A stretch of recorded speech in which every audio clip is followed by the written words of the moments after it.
Hello buddies, welcome back to my channel. నా కళ్ళు చూస్తున్నాయో ఎలా ఉన్నాయో. పొద్దున్నే లేచి రావాలంటే ఇదే ఇబ్బంది. బట్ ఏం చేద్దాం, తప్పదు కదా, రావాలి కదా.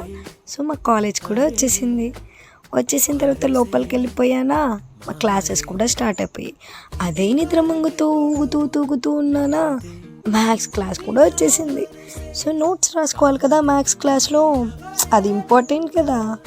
సో నోట్స్ కూడా రాస్తూ ఉన్నానా. అంతలోనే బ్రేక్ వచ్చేసింది. బ్రేక్లో కొంచెం సేపు అటు ఇటు చూస్తున్నాను. ఒక 2 పీరియడ్స్ తర్వాత లంచ్ బ్రేక్ కూడా వచ్చేసింది. సో ఫ్రెండ్స్తో కలిసి మంచిగా లంచ్ ఫినిష్ చేసేసాను. ఆ తర్వాత ల్యాబ్కి వెళ్ళాము. ల్యాబ్లో కొంచెం సేపు ఉండి మళ్ళీ క్లాస్కి వచ్చేసాను. నా ఫేవరెట్ క్లాస్ పీరియడ్ కూడా వచ్చేసింది. సో అటెండెన్స్ ముఖ్యం కదా. సో అటెండెన్స్ వేయించుకుంటున్నా. ఆ తర్వాత కంటిన్యూషన్ నేను నెక్స్ట్ షార్ట్లో అప్లోడ్ చేశాను. బాయ్.